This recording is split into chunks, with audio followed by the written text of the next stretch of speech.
Hey, everybody. Welcome back to Eco Voices.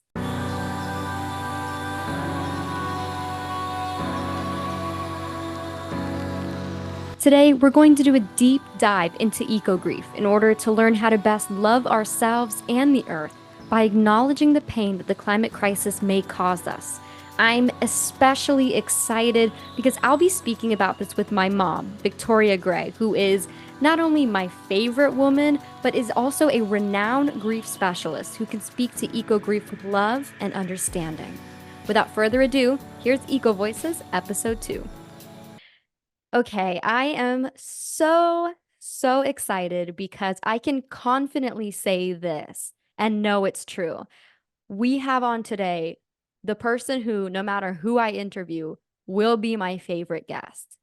And I'll tell you all why I can say that with great confidence because today we are talking to the one and only my mom, the most special woman in my life, the most special person in my life, my North Star, my compass. I love her a lot. And I'm excited because we're going to have a conversation about something that most people hear and go, oh God. We're going to talk about grief today. We're going to talk about eco grief and how do we heal and how do we love those parts of ourselves that hurt. And so I'm going to pass it over now to my favorite person who will be on this podcast and ask you, Mom, if you would mind introducing yourself. Hi, everyone. Hi, Amanda. Um, just so happens that you happen to be my favorite podcast interview ever. And I don't know that I can say my favorite person because you have two sisters. So I can confidently say that you are my dear, lovely second born, whom I adore. Um, okay, so my name is Vicki Gray. I am a licensed clinical social worker, have been practicing social work for nearly 30 years at this point. Um, very honored to be able to say that, and very honored to be able to be here with you today to talk about something that is been a long time passion of mine, and that is supporting people who are grieving, people who have lost something, lost someone, and just really need support and need compassion, and sometimes just kind of need an understanding around why it hurts so much and what can they do with all of that pain. So um, I'm hoping that today's conversation just just maybe gets people comfortable with talking about grief because we're all going to experience it. Probably people listening in have experienced it to some extent. And so we just need to be honest and have more conversations around grief and loss. So I love that. And to start off, in the name of honesty, I feel like we need to explain our recording situation at this moment, which is, I'm a 23-year-old, I'm on a budget. And so I bought like one good podcasting mic. Um, only one. And I live at home currently. And so my mom and I are sitting in two rooms that are literally next to each other in our house. And we're Zooming because I was like, Mom, I think it would be really weird if we just like sit around a small mic and talk. It's just going to be a lot of like our breath. And I don't think anyone wants to hear that. And so that's hilarious. But no, Mom, I'm so grateful you're here. Something that you won't say about yourself that I will say about you is that you really are a grief expert.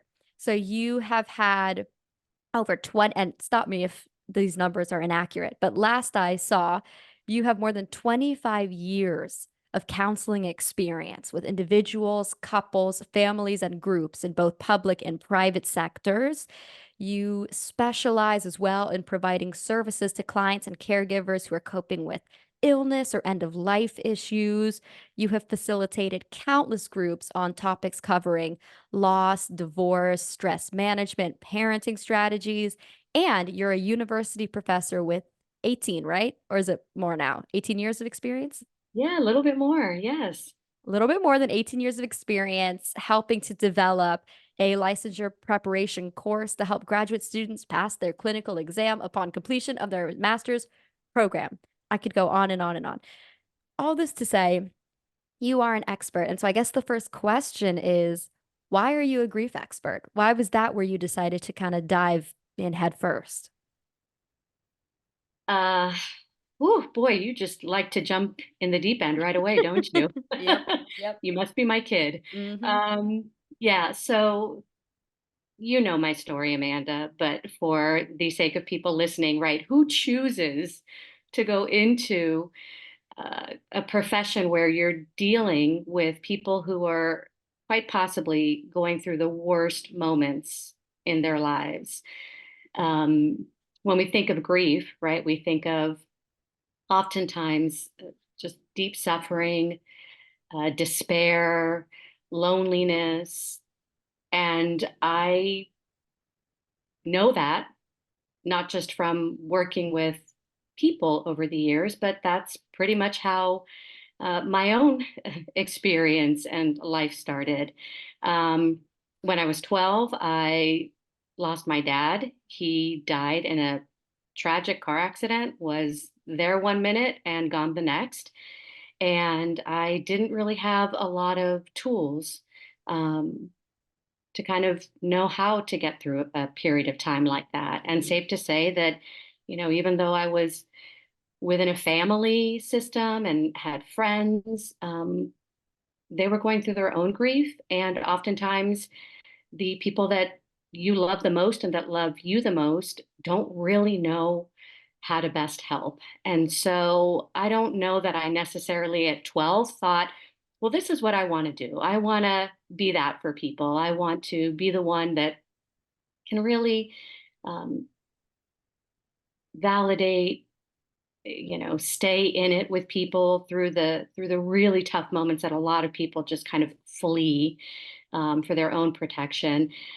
But I just think over the years, as a kind of unresolved grief settled deep into me, right into my early 20s, I realized that I had never ever dealt with that grief in a way. And so that's what led me to pursue a counseling degree, and then just my passion for uh, justice and all things having to do with equality and just honoring people and all spaces. That kind of led me to social work. And so, yeah, this work kind of started out of my own suffering, out of my own loss. And what a joy. And I say joy, we don't oftentimes use that word when we're talking about grief, but what a joy and an honor, truly, and a great um, privilege that I don't take lightly when people allow me to be in those really tough times with them. I love it. Right. And I know that that's true. And I know that that's been kind of a guiding light for you in a way that you've turned immense suffering into immense joy. And I think that's a perfect segue into what we're really talking about today. So, obviously, this is an environmental podcast. So, we're going to be talking about eco grief. And I've heard the term eco anxiety, that's getting thrown around more and more, but I was struck when I read an article, and I don't even remember which article it was, but I'll link it if I can find it. Um Somebody talked about eco grief. They went one step further. And I Googled it just to really have that kind of definitive example. And according to phys.org, psci.org, phys.org, however you're going to pronounce it. They said eco grief is used to describe the overwhelming feelings of fear, despair, and despondency that come with bearing witness to the natural world's suffering. And so it's about that sense of loss we might feel from experiencing or learning about climate change and really the destruction of the environment. And when I read that article, it turned a lot on its head for me, and it made me realize that that was probably a great word for what I was feeling and what a lot of people were feeling, because it feels deeper than eco anxiety. It's not just, oh, I'm scared, but I'm like really, really sad about the state of the world. So obviously, as we're talking about eco grief, I think we've got to start at the beginning, which is how would you define what eco grief is? How do we know? Is this something I'm feeling? Is this something I'm not connected to? Could you help us kind of see clearly what we're talking about today? Sure. So let's even break eco grief down, right, into ecology and grief, right? This is where ecology and grief collide. So, ecology, this is eco voices. So, Amanda, you're probably better to provide a definition for that, but anything having to do with our earth, our creation, our connection to earth, and our connection and the meaning that we put into creation. Does that suffice? Yes, love it. Okay, so we have ecology in one hand, and then we have grief in the other. And grief is the physical, emotional, psychological, spiritual response that happens to a person when they lose something or when something is taken away from them. And so when we put these two things together, it is this process that a person goes through, right? Where it's kind of felt on all levels of the human being that's in relation to some sort of loss in connection to their environment or in connection to, the earth or some ways in which we're experiencing loss in connection to our environments. Absolutely. And what's so funny is or not funny, but interesting rather, is we as a species have obviously a real distaste for grief, but also talking about it because it's so funny. Like we talked about this episode, we believe it needs to be talked about and destigmatized. But it's funny, I'm sitting here and I'm getting uncomfortable with the topic. Mhm. I'm sitting here and I'm going, oh, is this like too depressing? Are people going to be like, geez, Eco Voices is pretty devastating. It's not a fun listen. And I realize that it's this innate thing. I understand why we're uncomfortable with grief, but like, why are we uncomfortable with talking about grief? You know, I'm so glad that you are offering the space to talk about it because we're silenced in our grief historically, right? When you go back and you look at history, you uncover the history of our ancestors, right? There was significant space made for people who were grieving. In fact, it was not uncommon that when people were grieving, tribes would provide a year or more time for individuals to grieve the passing of a loved one.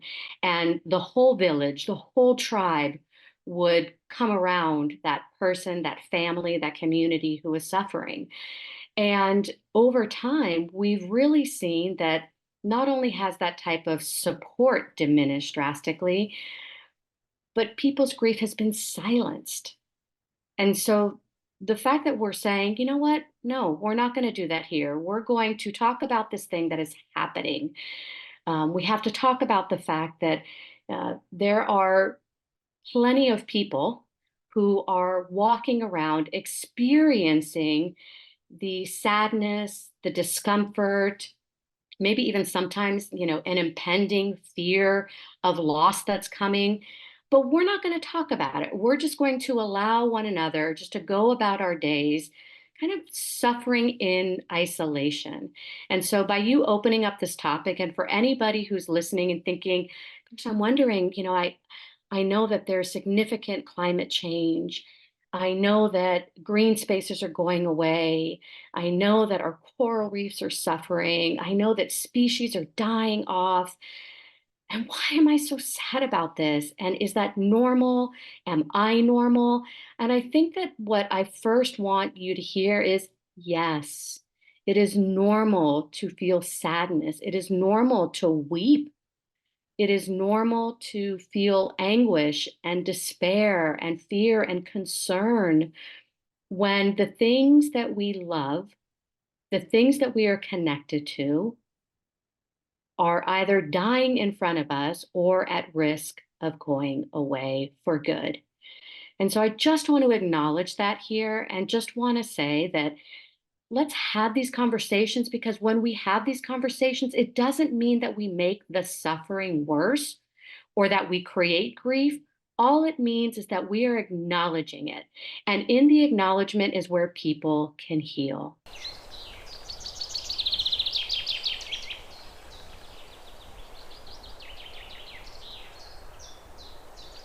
Wow, that's really the the vibrations of your statement that just really hit me. Thank you. And it brought up two things to my mind that you said. And I have to say, I'm only two episodes, well, this is my second episode of hosting a podcast, but I already love when you've got like your seven questions that are going to be kind of guiding and you're already like way past the questions. And that's also very much you and I, Mom. So I love that. You made me think about something I heard once, which is that the climate crisis is a crisis of value. It's a crisis of what we deem important in this world. And that's why we're here. That you can conceptualize it in any way you want, but it's going to come down to human grief and human apathy. Mm, It's the fact that we value money over our planet, mm, our mother, our life force, of whom we are a species. We are not a dominating species. We are not a ruling species.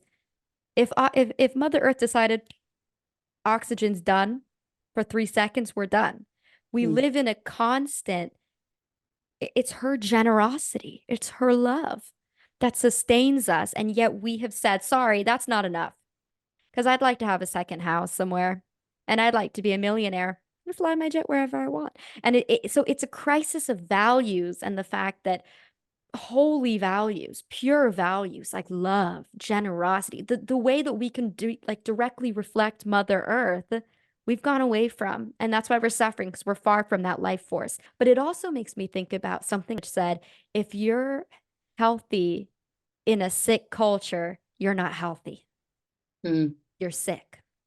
mm, And so I think this conversation is for those of us that are in this culture and feel like, isn't it obvious? Don't we mm. know what we have to do? But we're surrounded by people that are just experiencing that disconnect. And so I think something that comes with eco grief is loneliness. It's something I've felt. It's something that other young people have shared with me that they've felt, and I'm sure of all different generations, which is you feel alone. You feel like, am I the only one who cares? You go Mm. out in public and you see people like just not honing in on what's actually happening. And so, is there a word for that feeling? Yes. Yes. Thankfully, there is terminology now for that. And it's actually called disenfranchised grief. Disenfranchised grief is any grief that goes unrecognized by the larger society or public. So this can look like any type of loss that somebody to your left and somebody to your right might not see it as significant, but to you, it feels like everything. And there's so many examples in the grief world, which is my world, of disenfranchised loss. And I think maybe the newest, if you will, newcomer to that would be this eco grief. So, yeah, here you are in public and you're seeing the way in which people are not only not valuing the earth, but quite frankly, are consuming it without care, quite possibly being destructive, and you are screaming on the inside and kind of almost, wailing on the inside. Don't you see the damage that you're doing and how you are killing the earth, but nobody's paying attention to you? And so that isolation, that loneliness really breeds this sense of um, maybe this isn't a valid concern. Maybe what I'm feeling is out of range to what's actually happening. And so I want to say to you and to others who have felt the sense of urgency around this issue, just because other people don't see it doesn't make it any less valid, doesn't make it any less real. In fact, finding the other people who identify and who will validate this as a felt loss for you is critical.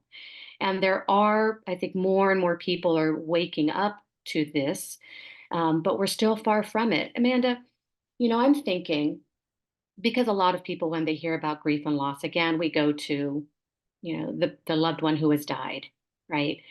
When that happens, the people around us typically stop for a while and they take care of us.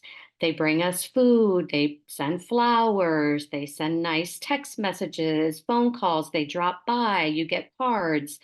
You get this support around you that says, I recognize and identify that you are suffering because of something that you have lost. And that is so healing for the bereaved individual. But my concern are for the folks out there who are grieving on the daily for Mother Earth, right? To use your words. And it's not being validated, recognized, supported. How hard is that for you and for others in this place? Absolutely. And yeah, it's so true. I was I was thinking about because this morning we had breakfast with some family members and was thinking about I was asked by one of them because I'm vegetarian and like 80% of my diet is vegan. I'm on the way to full veganism if I can just stop the Dairy Queen. That's the last thing that's the last thing that's got a hold of me. But guys, I'm working on it. Um, one of the family members asked me if it bothered me that another family member who was evidently right in front of me was eating a steak for breakfast. And I said, no, to each their own.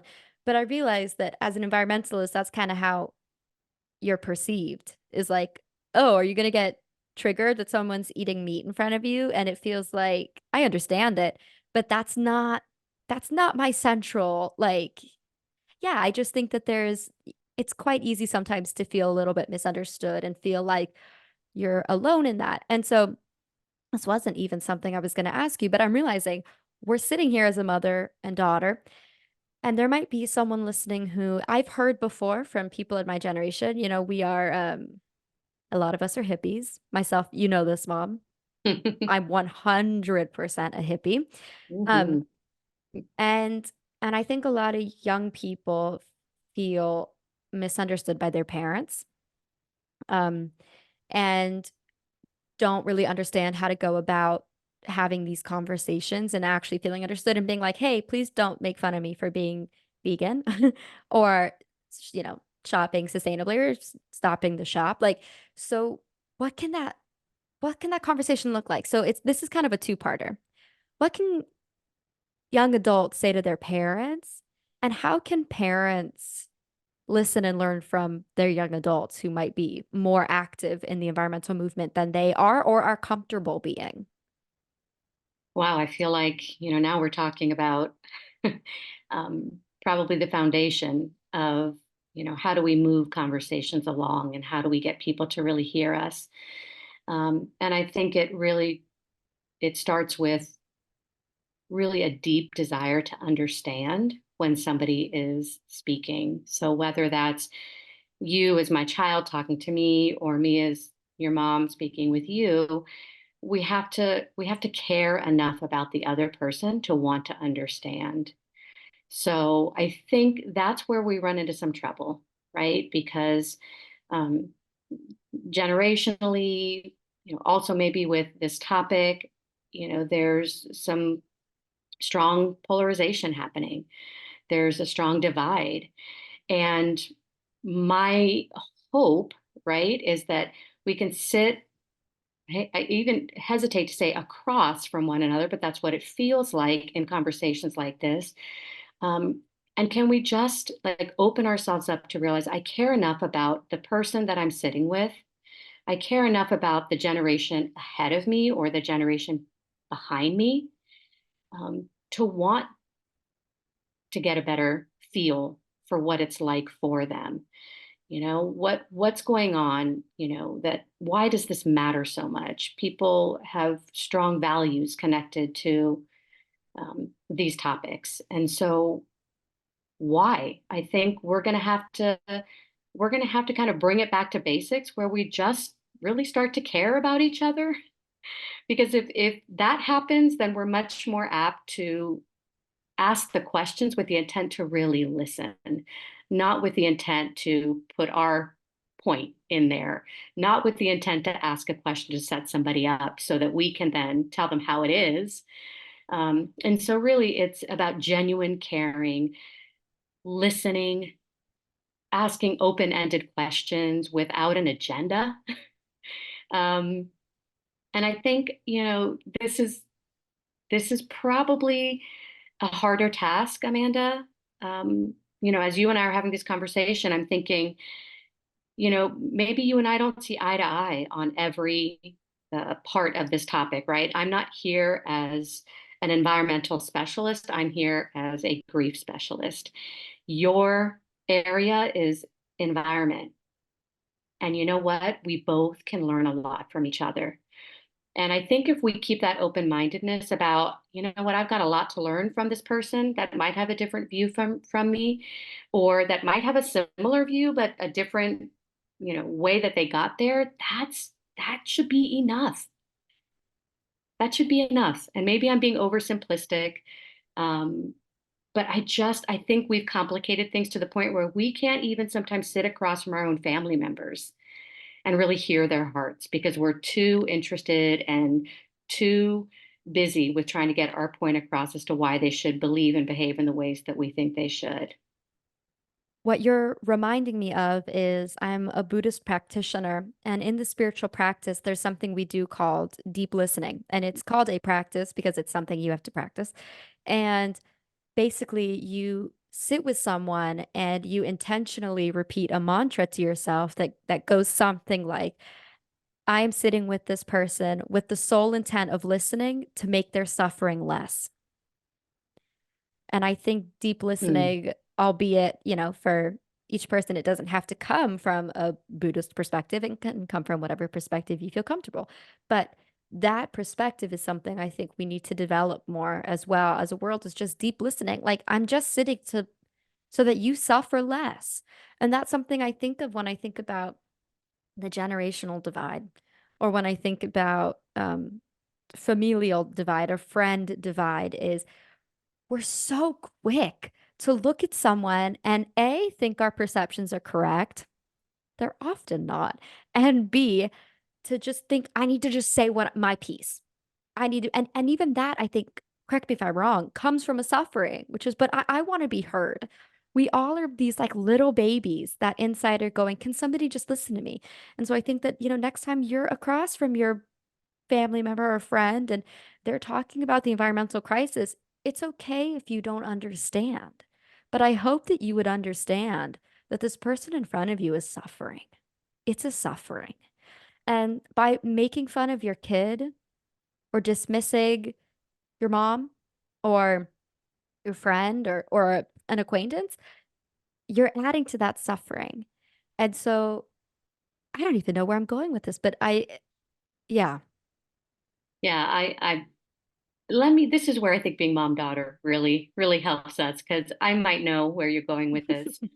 Um, the idea of suffering, there's a lot of kind of bringing it kind of full circle to eco grief. The idea that really the only way to move through suffering is to have witness to it, is for somebody else to be able to hear and have a heart desire to understand. Now, you and I both know that suffering is, although universal, suffering is unique to that person. So I will never understand what another person's suffering is for them. I will never be able to know fully what that is like for a person. The best and most helpful thing I can do is to make myself available through listening, through not interrupting, through not dismissing, through not offering my opinion or my advice, but merely my unhurried presence and intentional listening to try to create a shift in both of us that connects us in that suffering, because then that's where compassion can be found. And I think that that compassion is critical when we think about how are we going to be able to come around people who are suffering with ego grief.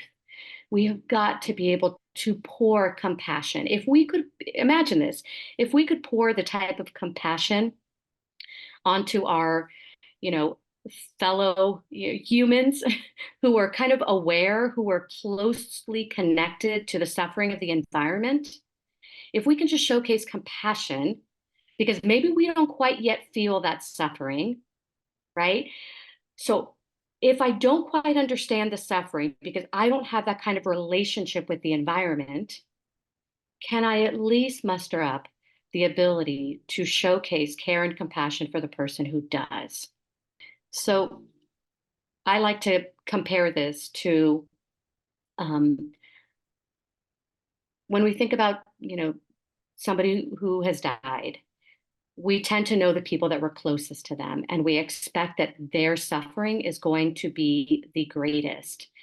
And then there are kind of these circles, right, that move outside, the kind of the ripple effect of grief. And the further away somebody maybe is from knowing that person, maybe they still feel the grief, but it's not as profound, it's not as deep. The same thing is true here.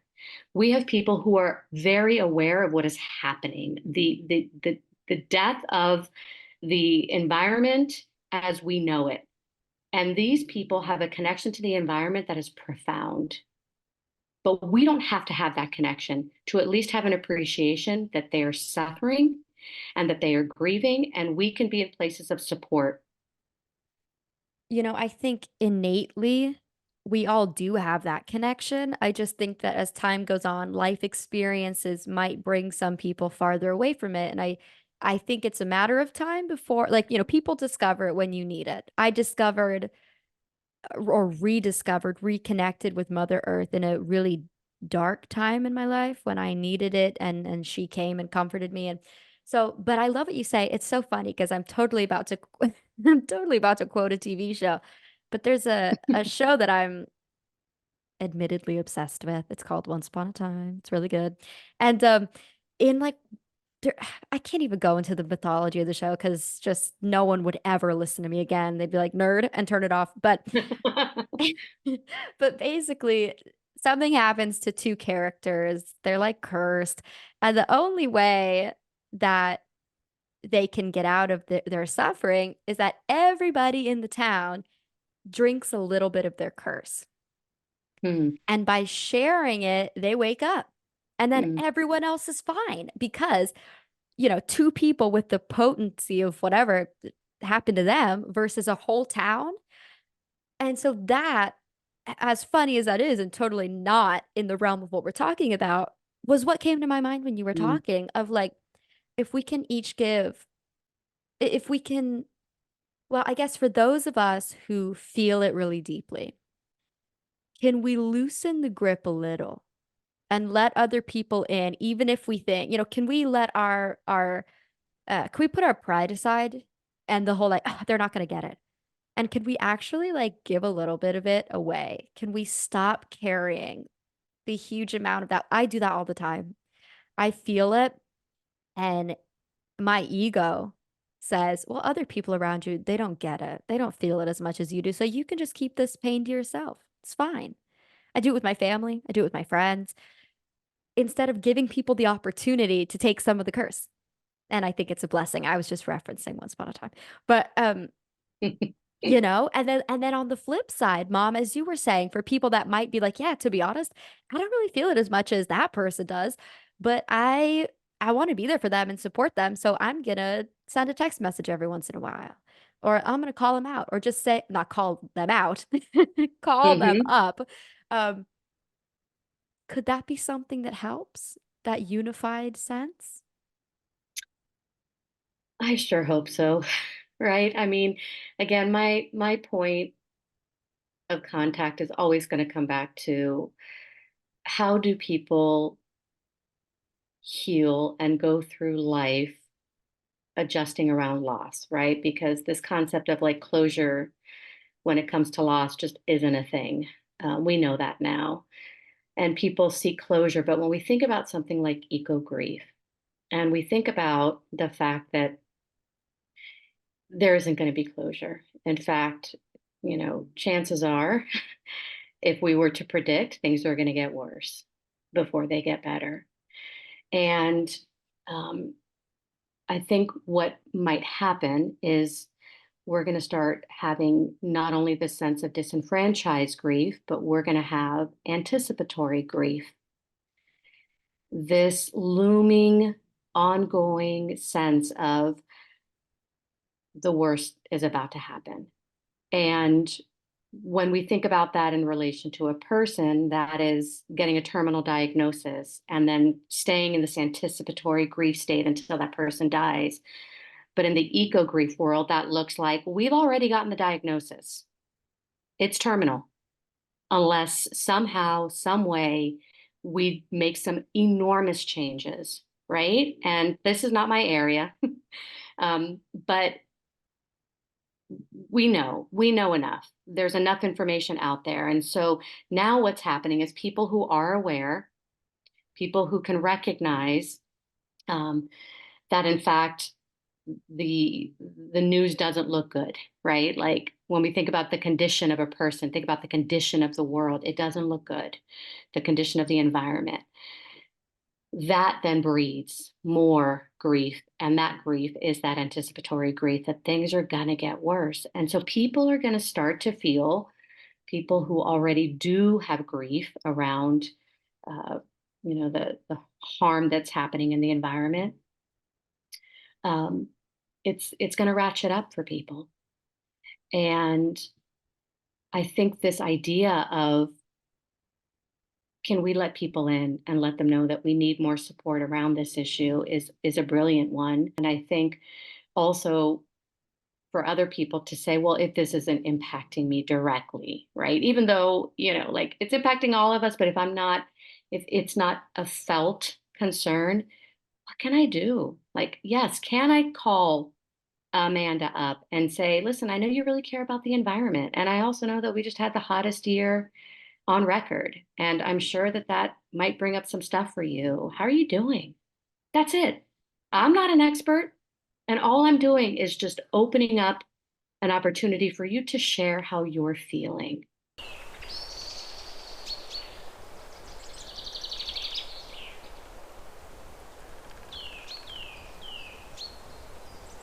And in that, what could possibly come is you express how it grieves you, how it moves you, how you feel sad about it, how it brings up a lot of worry for you.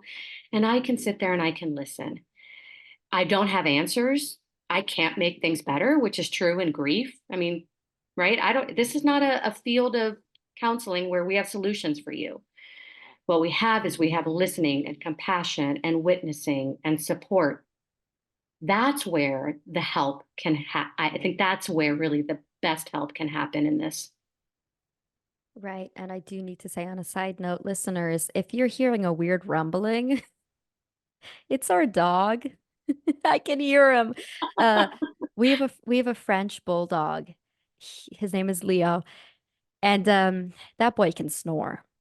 And so, Mom, you were like talking and you were saying such beautiful things, and I'm sitting here and I'm going, I love this, and I can totally hear Leo snoring. But it's right. It's all part of the authenticity. It's all part of real life. We're not going to kick our dog out. This is eco voices. Come on, Mm. come on. We love all living things with equanimity. Yeah. So, Mom, thank you for sharing that. And, something about you I want to say is you are a grief specialist and you are also one of the most joyful people that I know. I think that if you were to like tell someone to close their eyes and picture a grief specialist, it would probably be pretty dark. Um, but you are incredibly joyful. You always have been. It's something you passed on to me and my sisters. And yet you're so deeply involved in not a situation, a profession that so many people go, "Oh God, that sounds horrible," right? And you maintain that joy and that reverence for life and that excitement and passion. And so I want to know, is there joy? Can we find joy in eco grief? Does grief always have to come with exclusively despair, or can we actually find joy in this feeling? Mm. So there are so many emotions that can be housed within grief. And I think we're really understanding more um, about kind of correcting some myths that grief entails, the shock, the denial, the anger, the sadness, the acceptance, right? Kind of those kind of stages that we think of. And really the way that grief is experienced is unique to the person, and relief and joy and purpose and value can most definitely come under that umbrella of grief. Um, and I think, maybe just to offer a little bit of an example of how could that be, when we're working with people who are in acute loss experiences, they've just, lost somebody or something special to them. A person died, a relationship is over, they lost a job, they lost a home, whatever it is, their marriage proposal is not going to happen. The dream that they have to go away to the college of their choice, like, is not a reality. And when people are in those places where they really don't have hope, it's hard for people to imagine that there could ever be joy or purpose or meaning. And so we don't want to rush people through whatever their feelings are, but no feeling is off the table when it comes to understanding, experiencing loss. So for joy, right, where could we find joy in grief? Um, I think for some people, it's found in the connections that they make with other people. I think there's something really special when we can connect with another person or another group of people around the thing that we have felt so alone and so misunderstood for quite some time. So, we might not be able to fix things overnight with the environment, but the fact that you and I are connecting, we are building a relationship around this thing that has been hard, that has caused us a lot of suffering and pain. There could be a joy in that. There could be a joy in being seen, in being heard, in being understood, in being able to connect with other people. And, oftentimes in grief work, we encourage people to find support groups very specific to their loss, because we know that support, we know that ongoing healing, ongoing growth, ongoing purpose is going to happen in the context of community. So when we think about eco grief, honestly, Amanda, I don't know if these group spaces already exist, but if they maybe they do. If they don't, they need to, and they need to probably with with an intent to keep growing, because people are going to need to know that there's a community that they can be welcomed into, that they can connect to, so that that perhaps could be the places where they find their joy or their relief, or somebody to share the burden of the weight that they're carrying around with them. And it also reminds me of something I heard a woman say at a work event recently that I was at. She was talking about, she does some international work, and she was talking about the fact that Gen Z has a really unique perspective where they're dealing with a crisis that's universally connecting them. Mm, And she was saying it's for a horrible thing. She's like, but I can't think of any other generation that literally, like all around the world, could all relate to each other, could be a unifying factor. And it's true. It's not what I wish we were unified on, trying to save the earth. mm, But it's true. You feel a real camaraderie with people that may have grown up in a completely different country than you, different language, different culture, but you can so deeply relate. And I feel really lucky to be a part of a couple different things like that where I'm connected, online with other young adults who are doing this kind of a different kind of environmental work all over the world. And you don't feel that, oh, well, but we're so different. You don't feel that way because we really are all united with this common goal. And so I think that's for me where I can pinpoint joy is in community and in the fact that once again, I wish we all came together for a different reason. Mm. But I look out at the world and I feel quite a strong connection to other people my age from around the world. And I feel like there's something about them that even if we come from very different backgrounds, I understand. I understand what it's like to say, should I have kids? Is that selfish? And to know that probably most generations never had to ask that question, or like, well, realistically, where should I live? Because I don't really know what it's going to look like. And um, Amanda, could I pause you there for a minute? Because yeah, I think as a lot of people have those thoughts, right? Especially as you're talking about, people in your generation, we have the thoughts, but I would encourage you maybe even to model here. When you have those thoughts, what do you feel? Let's connect it to feelings. Let's connect it to not just, how is it showing up in our thoughts, but what does that feel like for you when you think about, well, should I even have kids? And then when you really sit with that feeling, like, do you feel it somewhere in your body? I feel most things in my chest. That's where I carry them. Yeah, as long as I can remember and you can remember longer, I always had a baby doll in my hand. Hmm. It was always a dream. It still is for me to be a mom.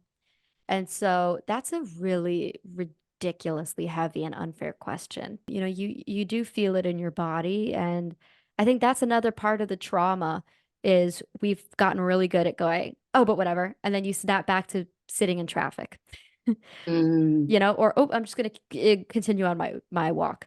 yeah. And I think that's the disenfranchised part as well, is you feel Mm, these things and then you go, "Oh, but the world's still spinning and everything's fine and I guess I'll know when I get there." And that's heavy.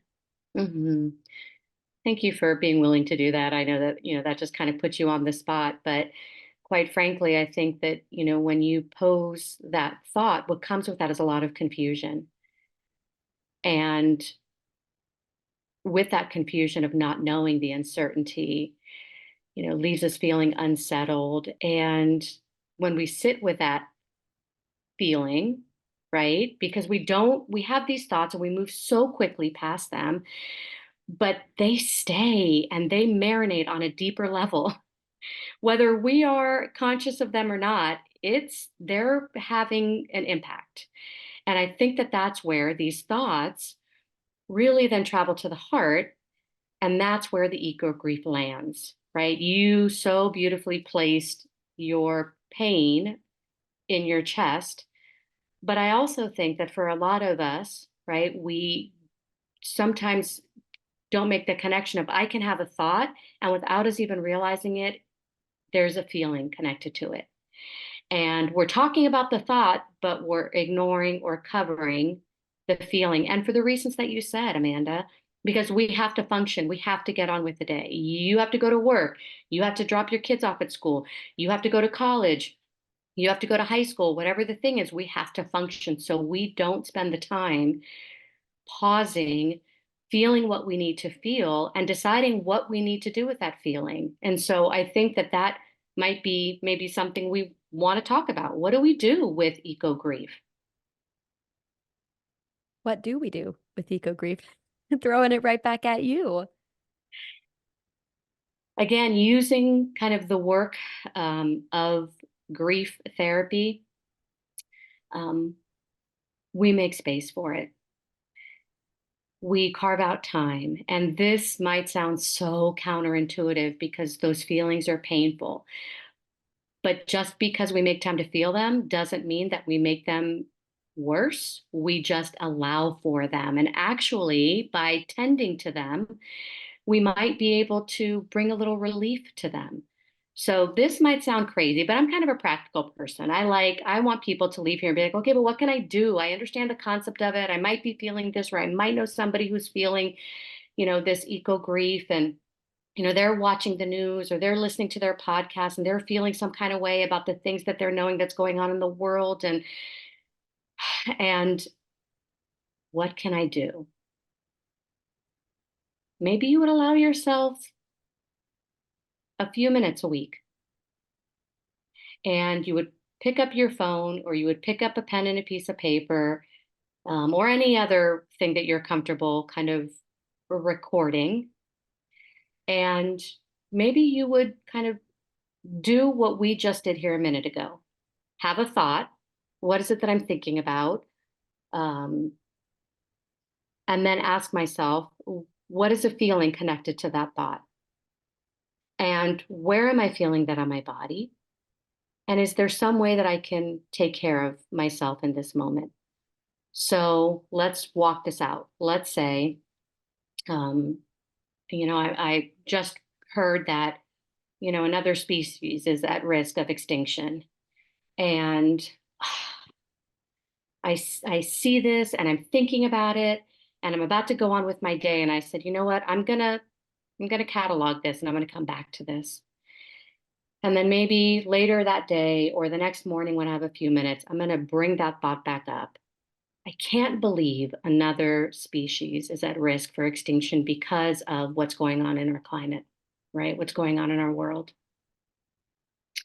The feeling that I have is anger, because I'm angry. The feeling that I have is sadness, because it's not these animals' fault. Another feeling that I have is despair. How much more do we have to experience before we kind of recognize what's going on around us? And now I've got these emotions, right? I've got anger, I've got sadness, I've got despair. And where am I feeling that? Well, I'm realizing that my face is getting red. I'm realizing that my heart's beating a little bit faster. I'm realizing that I might want to cry about this. And so maybe what I do is I allow myself to cry. Or maybe I allow myself to write a letter, type an email, look up that an organization that's looking to support this species, right? And we can think of things that we want to be able to do, right? That can help us kind of like channel these emotions, because emotions left in us untended, what are they, what's going to happen with that? They're just going to get bigger and stronger, and eventually they're going to come out in a way that maybe we don't want them to. So, how much better to track them, to monitor them, and to make decisions and choices about them? And the first thing we do is we recognize it and we feel it, and we sit there as long as we need to until we say, do I need to do anything with this? And for a lot of people, the answer is yes. Yes, I want to find people who get this and who understand me, or I want to do something to make a difference, or I just want to journal this, or I want to draw a picture of this, or I want to take a walk and appreciate the environment around me, whatever that is, but to be able to honor whatever that feeling or those feelings are. And making sure that if other people aren't doing that for you, you're doing that for you. You're honoring your feelings. Wow, that's really powerful and really important. And I was very privileged to grow up in a household where we were clearly more than encouraged to share our feelings. But I'm also thinking about the people right now that are maybe thinking, "Oh my gosh, we don't talk about our feelings," or "It's not safe for me to talk about our feelings." And I hope that if you're stuck in traffic, you can take care of yourself. Or if you're in the bathroom, so let's be honest. If anyone out there is an introvert like me, are you ever at like a social gathering and you go to the bathroom and it's just to sit in a quiet space for a few minutes? I hope you get that. And I hope you know that it's safe. It's so safe for you to feel this way. Yeah. And Mom, you answered my big final question, which I always ask people, well, always ask. I've asked one person so far. Shout out to Julian. Um, Hey. where I said like, what's your if you could give a call to action? And so we've already done that. So I would like us to generate some joy, to bring, I think life has already been brought back into this conversation. I think I'm feeling that joy. I'm feeling like we get to care. Mm, Oh, and like Julian and I said in the last episode, if you missed it, please go check it out. He's awesome. We say we could be the first sustainable generation. mm, There could be so much joy. We can have all the babies and we mm, can do all the things and we can be even more connected to the earth. Joy can await us too. It's not all a disaster. And that's why the tagline of this podcast is love, light, and the art of saving the earth. Because I think love and mm. light, that's the way we do it, is by saying there's joy. And so I want to generate joy with you, Mama, which is, and you can think about this for a minute if you want. What are three things, big or small, random? What are three things that generate joy in your life?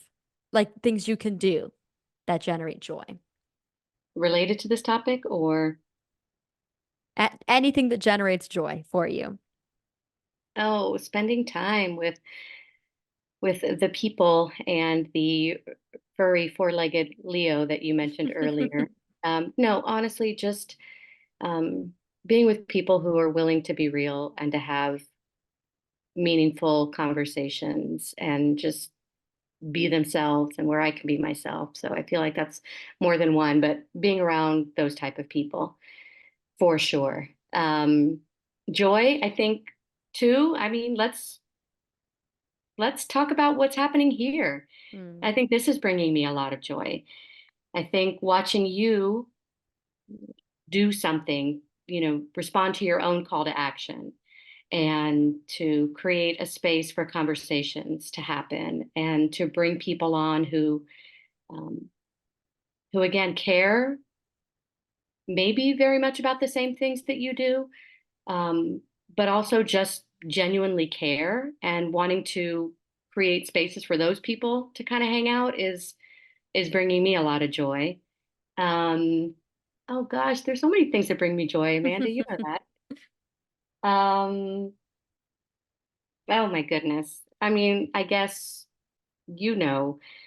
I think just putting on a really good record and just enjoying, some great music. Um, we're a big vinyl family. We love records, and we just got, this is going to mean a lot to anyone who's Cuban or Cuban American like us, and it's probably going to mean nothing if you're not. But we just got for Christmas a sweet Celia Cruz album, La Reina. Azúcar. Azúcar, La Reina. We love you. I'll give my three, and I was very lucky. I had time to think, and they're pretty Oh. simple. I know I'm lucky. Okay, one is like a good meditation session Mm. when you actually can still your mind. Oh, it's delicious. Two, speaking of delicious, I like to cook. I like to cook yummy vegetarian food. Three, put on some headphones, lock your door if your bedroom door locks, or just shut it and ask so nobody comes in and like play music and actually dance. And you don't have to do it cool. Like move your body.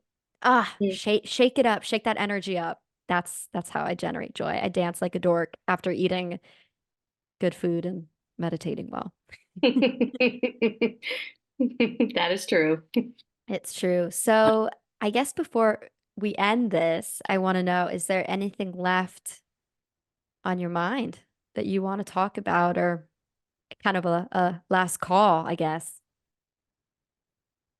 I just hope that people leave this episode with just wanting to have more conversations around eco grief and um, wanting to check in with the people around them and wanting to check in with themselves to see if this is something that's impacting them. And I think if we can just keep the conversation going and if we can just have more um, appreciation for the fact that we are all going to be in a place where we need other people to help us through grief. Um, I just think we'd be better for it if we just keep getting more and more comfortable with that. So my call, my wow, we're just like telling everybody what to do. But I think, maybe just grow a little more comfortable with what might feel really uncomfortable for you. And I hope that this time just did that, that they could see that you and I are just trying to make a way for that to happen here. I love it. And I love you. Thank you so much.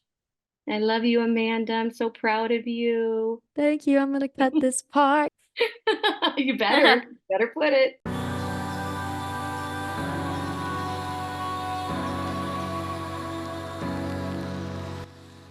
As you can see, she really made me keep that last part in here, but I'm just so grateful. I'm grateful for this opportunity to sit down and feel whatever emotions arise when we look at the climate crisis. It's not always easy, but it is always healing to go deep and love the parts of ourselves we may avoid. That's where we'll find the love and light needed to save the earth. I'll see you next time on Eco Voices.